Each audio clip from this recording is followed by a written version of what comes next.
26절에서 13장 4절에 있는 말씀, 다윗의 가정과 일터, 다윗의 가정과 일터 제목으로 하나님 말씀 전하겠습니다.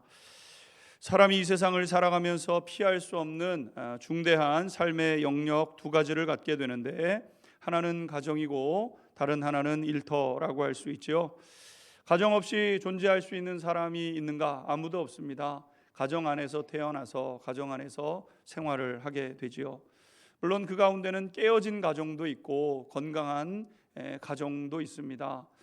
가정 안에서 사람은 살아가게 되고 또 가정을 꾸려가게 되는 것 아니겠습니까? 동시에 우리는 어떤 식으로든 일을 하면서 살아가게 되는 존재인 것이죠. 급여가 많든 적든, 정규직이든 비정규직이든, 전문적이든 비전문적이든, 전업주부를 포함해서 모든 사람들은 누구든지 일을 하면서 살아가게 되는 것입니다. 그런데 일터에서 승승장구하더라도 가정의 행복이 보장되는가? 그렇지 않은 것이죠. 마찬가지로 가정이 평화롭다고 행복이 넘치는 가정을 꾸렸다고 해서 일터의 성공이 보장되는 것인가? 또 그것이 꼭 연결되는 것만은 아닙니다. 우리가 배워가고 있는 다윗은 하나님 앞에서 그리고 사람 앞에서 죄를 범하게 되었던 거죠. 하나님이 그 많은 은혜를 주셨는데 하나님의 뜻을 거역하고 자기의 욕망을 따라 그 욕심의 종이 되어버린 것 아니겠습니까? 그 결과 밧세바라는 여인과 간음을 저지르게 되고 그의 남편 우리아는 살인을 교사하며 그를 죽음에 이르게 하였습니다. 그 결과로 첫 열매는 밧세바와 사이에서 낳았던 아이가 죽음을 당하게 된 것이죠. 그럼에도 다윗은 하나님의 은혜를 구하게 되었는데 하나님의 은혜 없이는 살 수 없다는 것을 그가 알고 있었기 때문입니다. 그것이 그의 신앙이었죠. 그의 믿음. 하나님 앞에 부끄럽고 면 없지만 그래도 하나님의 은혜는 필요한 건데, 그리고 하나님 앞에 이제 서게 되었습니다. 오늘 말씀은 그 일 후에 있었던 일들을 이제 기록해 놓고 있는 것이죠. 오늘 본문 말씀에 우리가 읽었던 부분은 다윗의 일에 대한 이제 부분이었습니다. 다윗의 일터에서 어떤 일들이 일어나는가? 26절에서부터 29절에 있는 말씀입니다. 26절에서부터 29절까지 다시 한번 읽겠습니다. 시작. 요압이 암몬 자손의 라빠를 쳐서 그 왕성을 점령하매 요압이 전령을 다윗에게 보내 기르되 내가 라빠 곧 물들의 성읍을 쳐서 점령하였으니 이제 왕은 그 백성의 남은 군사를 모아 그 성에 맞서 진치고 이 성읍을 쳐서 점령하소서. 내가 이 성읍을 점령하면 이 성읍이 내 기름으로 일컬음을 받을까 두려워하나이다 하니 다윗이 모든 군사를 모아 라빠로 가서 그곳을 쳐서 점령하고. 아멘.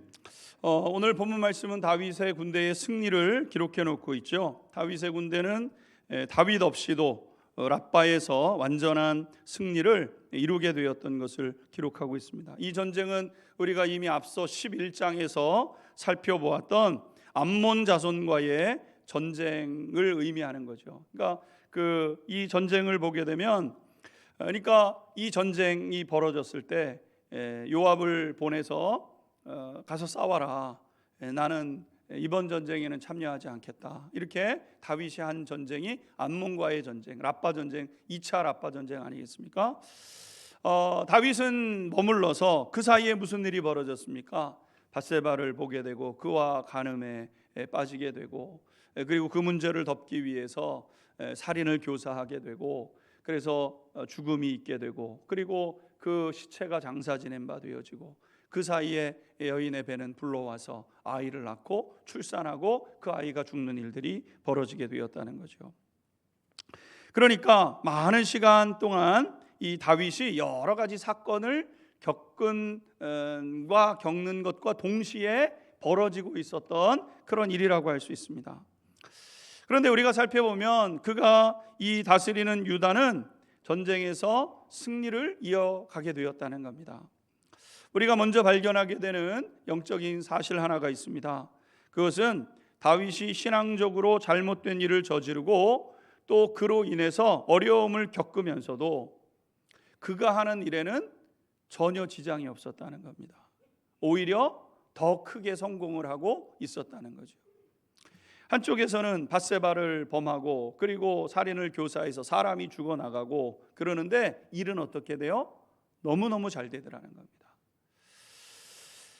다윗 없이 군대가 승리를 하고 그 승리를 다윗에게 바쳤다는 거예요. 이 전쟁이 거의 마무리될 무렵에 요압이 전령을 보내서 다윗에게 얘기합니다. 이 랍바라는 이 성은요, 예루살렘 성만큼 견고한 성으로 유명한 그러한 성읍이었습니다. 1차 전쟁을 해서 포기를 했죠. 2차 전쟁에서 함락을 다짐하고 2차 전쟁을 했습니다. 쉽지 않았는데 그 성이 이제 무너져 가는 것이죠. 그러니까 요압이 어떻게 합니까? 왕이여, 얼른 오십시오. 이 성을 무너뜨리고 나면 요압이 무너뜨렸다, 이런 소문이 날까봐 두렵습니다. 오셔서 돌격 앞으로 한 번만 해주십시오. 그러면 성을 함락시키고 그거를 왕께 드리겠습니다. 요압이 이렇게 얘기를 하는 거예요. 요압의 충성됨, 신하의 충성됨은 여전하더라는 거죠. 그래가지고 다윗이 그 전장에 나가서 돌격 앞으로 한번 하고 그리고 그 랍바성을 다 무너뜨리고 그 왕이 쓰고 있었던 면류관을 빼앗고 이러는 일들이 있게 되었다는 겁니다. 여러분, 그 전쟁을 통해서 다윗은 자신이 얼마나 강력한 왕인지를 다시 한번 주변에 있는 성읍에게 드러내게 된 겁니다. 다윗이라는 이름을 주변 나라들에게 다시 한번 각인시키는 랍바 2차 전쟁이 된 거죠. 여러분, 다시 한번 생각을 해보십시오. 지금 다윗은 죄를 저지르고 있어요. 죄를 저질렀습니다. 끔찍한 죄를 계획하고 모의하고 실제로 실행하게 되었던 거죠. 근데 일터는 어떻게 됩니까? 더 잘 되더라는 거예요. 전혀 요동이 없더라는 거예요. 신하들이 여전히 충성을 바치고 신하들이 다윗을 따르는 이러는 일들이 일어나게 되었다는 거죠.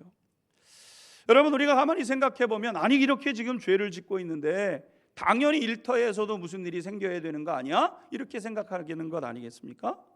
그래야 맞는 것 같고 그래야 하나님 살아계신 거고 그래야 속이 시원하고 그렇게 되는 것이죠. 더군다나 하나님의 심판의 메시지를 생각해 보게 되면 하나님이 심판하신다 그랬잖아요. 사무엘하 12장 10절 말씀을 보게 되면 이렇게 기록되어 있지 않았습니까? 이제 내가 나를 업신여기고 햇사람 우리아의 아내를 빼앗아 내 아내를 삼았은즉 칼이 내 집에서 영원토록 떠나지 아니하리라. 하나님께서 다윗에게 말씀하셔서 이 전쟁이 벌어지고 있는 이 중간에 여러분, 그럼에도 불구하고 통치하는 일터는 계속 잘 되었다는 거죠. 비즈니스가 굉장히 잘 되고 계약이 막 성사가 되고 뭐 손님들이 더 오고 막 이렇게 되는 일들이 벌어지게 되는 겁니다. 승진에 누락되지 않고 승진하고 그러고 있었다는 거죠. 여러분, 이제 이렇게 되면 이제 우리가 헷갈립니다. 뭐가 헷갈리냐면 별일 없네. 하나님 죄라고 얘기하고 심판하시겠다고 했지만 별일 없네. 이게 무슨 큰 죄야. 이렇게 생각하기 쉽게 된다는 거죠. 근데 여러분, 그게 마귀의 속임, 노림수입니다. 속임인 거예요, 속임. 마귀에 속는 거예요.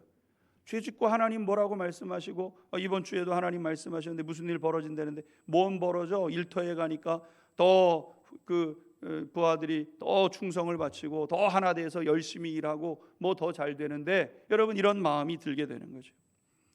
근데 여러분, 우리가 일터에서 뭔가 잘 풀린다고 정말 괜찮은 것이 아닐 수 있다는 것 아니겠습니까? 많은 경우 삶의 기반의 중요한 부분이 일터와 가정입니다. 여러 다른 삶의 우리의 영역이 있게 되지만 여러분, 일터와 가정은, 가정과 일터는 굉장히 중요한 것이죠. 근데 지금 여러분, 이 일들이 벌어지고 있는 거예요. 그런데 가정이 무너져 내려가면서 그 위에 세워지는 일터, 명예, 권세, 연봉 뭐 이런 것들이 괜찮다고 하면서 위안을 삼으려고 할 때가 있다는 거죠. 가족에서 죄가 드러나면서 가정에 문제가 생기고 부부간에 불화가 생기고 여러 가지 문제가 생기는데 일은 잘 돼요. 여러분, 그러면 무슨 문제가 있어? 이렇게 여기게 되는 것 아니에요. 뭐예요? 가정은 무너져 내려가고 있는데. 여러분, 일터에서 평안하고 오히려 잘되고 명화와 부귀를 누리게 되는 것이 괜찮은 것인가? 여러분, 그러지 않을 수 있다는 겁니다. 여러분, 삶의 이 두 가지는 굉장히 중요한 기반인데, 이 두 가지 중에 한 가지를 선택해야 되는 상황이 오게 되면 뭘 선택해야 되냐면 가정을 선택하셔야 돼요. 가정. 많은 사람들이 속는 게 그거죠. 여러분, 우리가 여러 차례 많은 미디어나 여러 가지 상황을 통해서 들었지만 우리가 이 세상을 떠날 때 사람이 후회하게 되는 몇 가지가 있다는 거 아니겠습니까? 후회되는 것 중에 한 가지는 뭐냐면 내가 내 자녀와 함께 시간 보내지 못한 거, 내가 내 아내에게 사랑한다는 말 많이 못 해준 거, 여러분, 이런 게 후회가 된다는 거예요. 여러분, 만약에 오늘 밤 우리가 이 세상을 떠난다고 생각을 하고 만약에 내가 후회될 게 뭐가 있는가 한번 생각을 해보세요. 뭐가 후회되는가? 내가 3년 전 진급 신사했었는데 그때 떨어진 게 내가 애통하고 원한이 된다. 여러분, 이런 마음이 들겠습니까? 내가 큰 교회 목회를 못한 게 한이 된다. 여러분, 오늘 밤에 죽는데 여러분, 그런 고통이 있겠어요? 그런 후회가 있겠어요? 그렇지 않습니다. 사람의 후회는 이와 같은 거죠. 여러분, 내가 죄를 짓고 있는데 내 삶에 내가 일하는 일터에 문제가 없다. 여러분, 이것은 좋은 것이 아닙니다. 이것은 내 머리에 숯불이 쌓여지고 있는 거예요. 로마서에 기록된 말씀처럼. 그래서 그것을 모르고 그냥 일에만 더 매진하고 더 일터에만 여러분 그렇게 세워가려고 하는 그런 마음에 빠지는 것 아니겠습니까? 여러분, 우리가 이 사실을 알기 위해서는 우리 인간 실존에 대해서 알아야 되는데, 여러분, 사람은 영혼 육으로 존재하는 존재 아니겠습니까? 하나님이 우리 사람을 지으시고 그 코에 생기를 불어넣으시니 푸념한데 생령이 된지라, 이렇게 말씀했습니다. 사람은 영을 가지고 있습니다. 영혼을 가지고 있고 육체를 가지고 있는 거죠. 영혼 육을 가지고 있습니다. 정서와 마음의 감정을 가지고 있고 그 더 깊은 안에 영혼을 가지고 있고 우리의 육신을 가지고 있는 존재 아니겠습니까? 그런데 이 영혼 육은 긴밀하게 연관되어 있습니다. 그런데 이 영혼 육이 긴밀하게 관련되어 있는 것은 맞은데 즉시로 같은 상태가 되는 것은 아니라는 거예요. 그러니까 무슨 얘기냐면 우리가 어떤 일들로 인해서 하나님을 멀리하게 되는 때가 온다는 겁니다. 하나님을 무슨 일이든지 무슨 일이 있어서 마음에 어떤 일이 있어서 하나님을 멀리해요. 그럼 갑자기 마음이 막 불안해지고 갑자기 질병이 찾아오고 그러지 않을 수 있다는 겁니다. 시간차가 있는 거예요. 그러니까 나는 지금 이렇게 하나님과 멀어지고 있는데 그냥 삶에는 문제가 없는 거예요. 더 잘 되는 것 같습니다. 이런 일들이 벌어지는 거예요. 누구의 삶에 이루어지고 있어요? 다윗의 삶에 지금 이런 모습이 일어나고 있는 것 아니겠습니까? 그럼 그게 진짜 잘 되는 것이냐? 여러분, 그렇지 않다는 거예요. 여러분, 중요한 것은 우리가 이제 믿음의 여정 속에서 한 가지 분명히 해야 될 건 뭐냐면은 방향이고 흐름인데, 어떤 방향으로 내가 지금 가고 있느냐가 중요한 거죠. 죄의 방향으로 가고 있어요. 죄의 방향으로 가고 있는데 삶에 아무런 문제가 없어요. 괜찮은 거냐? 그렇지 않다는 겁니다. 반대 방향도, 반대의 일들도 있습니다. 내가 하나님의 말씀대로 살아가려고 하는데 고난이 많아요. 고난이 많습니다. 그럼 내가 굳이 신앙생활을 해야 될 필요성이 있느냐? 이런 갈등을 하게 된다는 거죠. 근데 여러분, 그게 정말 중요한 게 아니라는 거예요. 중요한 건 방향이죠. 내가 고난이 다가오고 어려움이 다가와도 옳은 길이라고 한다면 그 길을 계속 걸어가야 돼요. 그래야 그 길 끝에 있는 하나님의 완전하고도 마침내 주시는 그 복을 내가 누리는 거고 삶을 누리는 거고, 반대도 마찬가지입니다. 내 삶에 어떤 찔리는 일들이 있고 내 삶에 무슨 문제가 있는데 계속 그 방향으로 가는데 삶에 아무런 문제가 없어서 괜찮은 거냐? 안 괜찮다는 겁니다. 여러분, 이 사실을 알아야 하나님 없어도 되는 것 같다고 여기는 안일함과 나태함에서 벗어날 수 있는 거예요. 내가 죄 지을 때마다 괜찮네. 괜찮긴 뭐가 괜찮아요, 여러분. 지금 괜찮은 거 아닙니다. 일터는 더 잘 된다니까요. 그게 중요한 게 아니라는 거죠. 죄를 짓고도 별일 없다는 이 착각 속에서 망하는 길을 계속 가지 않게 되는 것이고, 우리가 옳은 일이라고 선택한 그 길을 선택했기 때문에 여러 가지 어려운 일들이 있지만 좌고우면하지 않고 계속해서 정진하면서 하나님이 주시는 그 은혜를 향하여 온전하게 나가는 것 아니겠습니까? 오늘 성경은 다윗의 범죄에 대해서 이야기하고 바로 이어서 그의 일터에 대해서 얘기하는 거예요. 일터는 문제 없었다는 거예요. 더 잘 되고 있었다는 겁니다. 그러나 여러분, 두 번째 무슨 일이 벌어집니까? 하나님이 말씀하신 대로 집에 재앙이 다가오기 시작하고 있었다는 거죠. 13장 1절과 2절 읽겠습니다. 13장 1절 2절 시작. 그 후에 이 길이 있으니라. 다윗의 아들 압살론에게 아름다운 누이가 있으니 이름은 다말이라. 다윗의 다른 아들 암논이 그를 사랑하나 그는 처녀이므로 어찌할 수 없는 줄을 알고 암논이 그의 누이 다말 때문에 우라로 말미암아 병이 되니라. 아멘. 밖에서는 승승장구하고 있었는데 다윗의 집에는 고통스럽고 수치스러운 일들이 일어나고 있었다는 거죠. 이것을 이해하기 위해서는 이제 다윗의 가정을 좀 깊이 들여다봐야 되는데요. 다윗의 가정에 한 가지 이제 문제가 있었습니다. 그 문제는 뭐냐면은 다윗에게는 여러 부인이 있었다는 거죠. 가장 먼저는 사울의 딸 이제 미갈이었습니다. 우리가 자세히 살펴본 여인이죠. 다윗이 도피 생활을 시작할 때 따라 나서지 않았습니다. 미갈의 결혼관은 무엇이었냐면 결혼 왜 하냐? 행복하기 위해서 한다. 이게 미갈의 결혼관이었던 것 같아요. 근데 행복하려고 결혼을 했는데 남편이 갑자기 안 된 거예요. 그냥 그러니까 이제 나는 여기서 갈라서게 되는 결정을 하게 된 거죠. 결혼관이 잘못된 겁니다.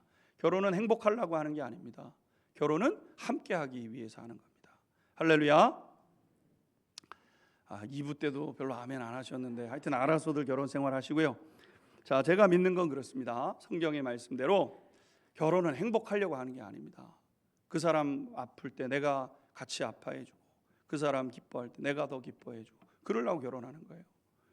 이걸 모르니까 이 미갈이 안 따라 나서잖아요. 그의 인생은 불행해지는 인생이 되는 겁니다. 여하튼 그리고 도피 생활 중에 아히노암이라는 여인을 만나게 됩니다. 계속해서 두 사람 사이에 자녀가 없다가 헤브론에 돌아왔을 때 드디어 아이가 생기게 되는데 오늘 본문에 나오는 암몬이라는 맏아들이 이제 여기서 태어나게 되는 거죠. 그리고 둘째 아내는 이 아비가일이라는 여인인데 그 우리가 성경에서 보았던 마온 사람 나발의 아내였습니다. 이 둘 사이에 길르압이라는 아이가 태어나게 되죠. 그리고 이제 헤브론에 이르러서 이제 결혼을 또 한 번 하게 되는데 그슬 왕국의 공주였던 마아가라는 여인과 결혼을 하게 되었던 것이죠. 이 사이에서 태어난 세 번째 아들이 압살롬입니다. 우리가 주목하여 이제 보게 될 이제 아들인 거죠. 그리고 그 다음에 다말이라는 이 오늘 본문에 나오는 이 딸이 이제 태어나게 됩니다. 그러니까 네 번째 부인 마아가와의 사이에서 압살롬과 다말이 태어난 거고 첫 번째 아내였던 아히노암 사이에서 이제 암몬이 이제 태어나게 된 겁니다. 그런데 어느 날 맏아들 암몬이 이복 동생인 다말에 대한 연모하는 마음이 이제 오게 되었다는 겁니다. 이런 감정은 이제 제어되어야 될 감정인데 제어되지 않더라는 거예요. 점점 심해지게 되었다는 거죠. 그러자 어느 날 암논의 친구였던 요나답이라는 이 사람이 간계를 주게 되었다는 겁니다. 5절 읽도록 하겠습니다. 본문 5절입니다. 시작. 요나답이 그에게 이르되 침상에 누워 병든 채 하다가 내 아버지가 너를 보러 오거든 너는 그에게 말하기를 원하건대 내 누이 다말이 와서 내게 떡을 먹이되 내가 보는 데에서 떡을 차려 그의 손으로 먹여주게 하옵소서 하라 하니. 아멘.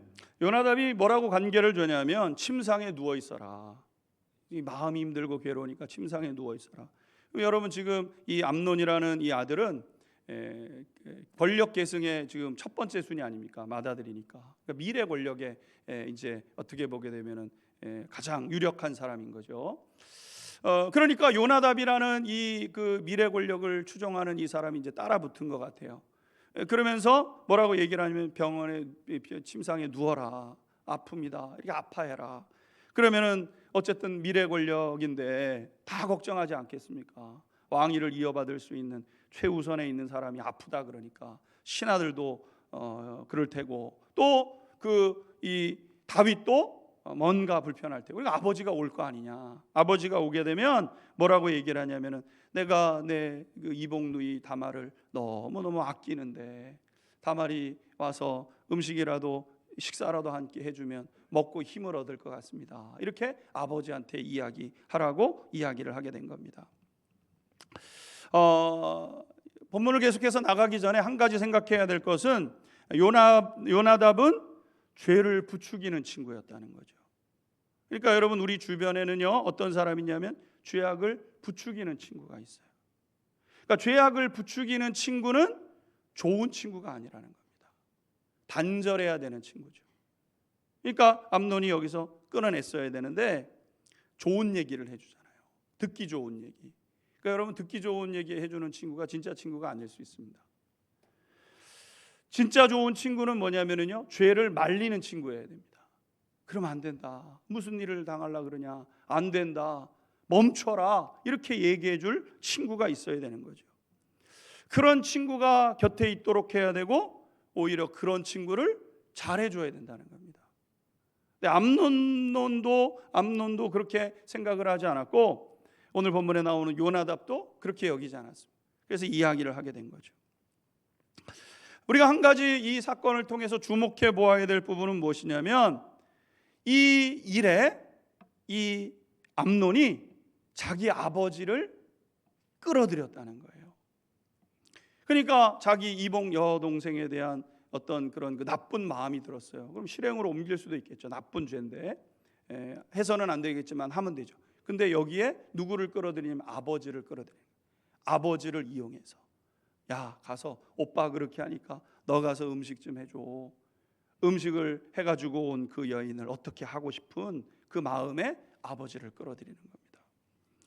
여러분 생각해 보면 다윗이 나라를 호령하고 부하들에게 존경받고 승승장구하는 삶을 삽니다. 사회에서는 다윗이 굉장히 존경을 받고 있죠. 그런데 가정에서는 아들에게 나쁜 일에 이용을 당하고 있는 거예요. 아버지를 이용해 먹는 거예요. 암논이라는 사람이. 여러분 왜 이런 일이 벌어지고 있습니까? 저 말씀을 준비할 때 여기서 멈춰서서 한참을 고민을 했어요. 왜 이런 일이 일어나는가 도대체? 이유는 한 가지죠. 지금 아들들은요 다윗을 존경하지 않습니다. 내 아버지에 대한 존경심이 없어요. 내 아버지에 대한 사랑이 없는 겁니다. 여러분 다윗이 많은 사람들을 다스리고 통치하고 심지어 나라들도 굴복시킬 수 있는 상황이 됐는데 자녀들에게는 어떤 존재입니까? 자기의 욕망을 관철시켜주는 어떤 그런 대상일 뿐인 거예요. 아버지에 대한 존경이 없어요. 아버지를 어떻게 이용해서 내가 뭔가를 좀 해봐야 되겠다. 이것이 암논의 마음속에 깔려 있다는 거죠. 그러면 왜 이런 일들이 벌어지는 겁니까? 기도를 참 많이 했어요. 왜? 무겁기도 하고 이게 믿음의 세계에서 벌어지는 일이니까 또 우리의 삶 속에 일어나는 일일 수 있으니까 말씀을 하다가 멈춰서서 하나님 앞에 물었죠. 근데 하나님의 마음속에 그런 것이 떠올랐어요. 왜 그런 줄 아니? 자녀들은 아버지의 모습을 가까이에서 보고 듣기 때문이라는 거예요. 무슨 얘기냐면 사람들은 우리의 직위, 우리의 외면을 보고 존경합니다. 저렇게 높은 자리에 올라가셨어? 속으로는 어떨지 몰라도 높이 있는 상사나 상급자에게 머리를 조아리고 또 그것을 어떤 점수를 주고 할 수 있으니까 존경을 표하고 충성을 다할지 모르죠.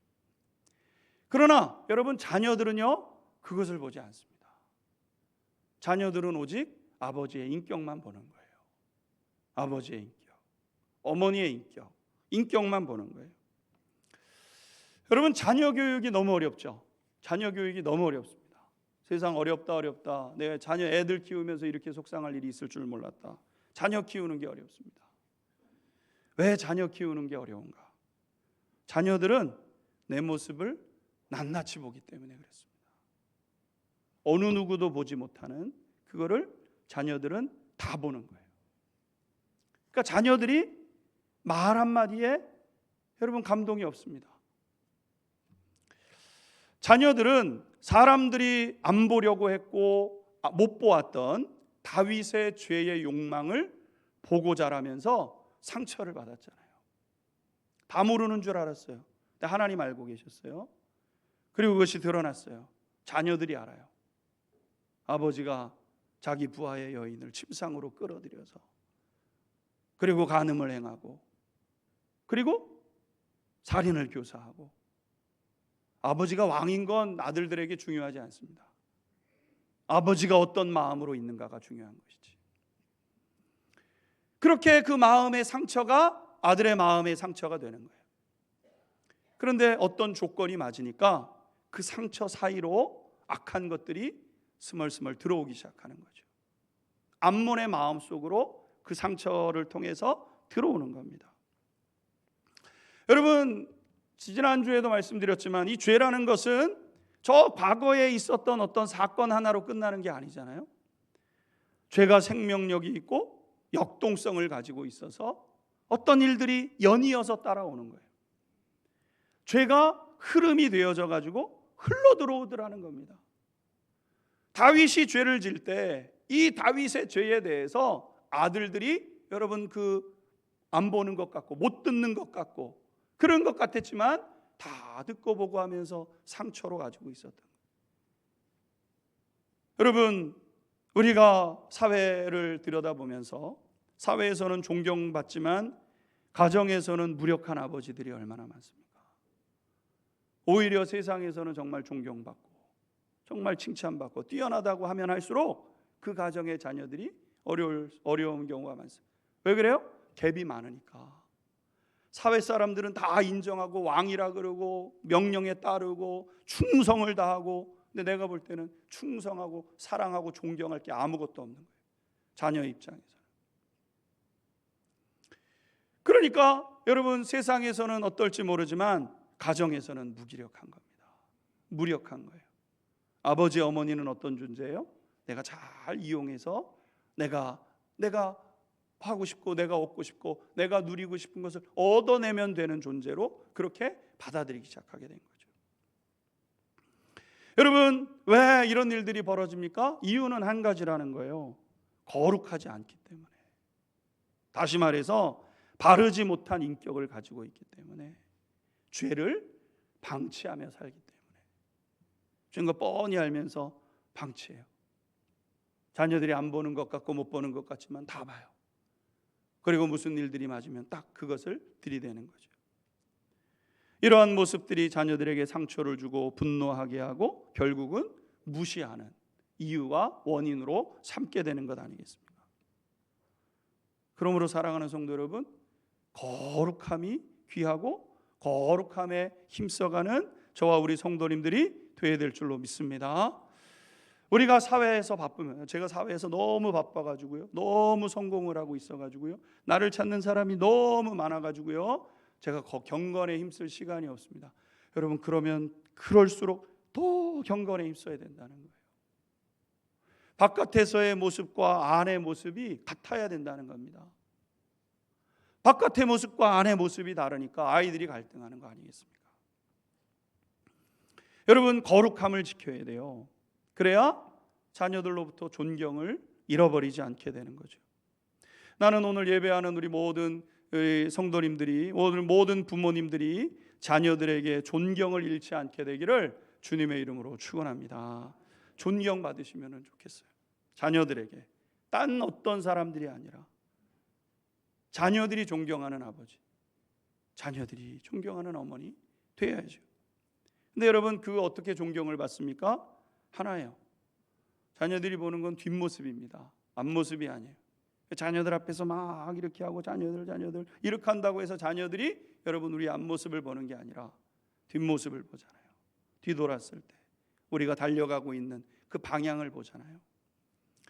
여러분, 우리가 경건해지고 거룩해질 수 있는 방법은 오직 주님을 바라보고 주님을 따르며 주님을 닮아가는 길밖에 없는 거예요.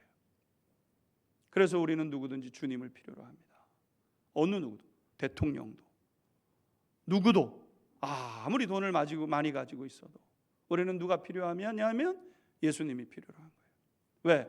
예수님을 따라 걸어내야 되고 예수님을 닮아내야 되니까.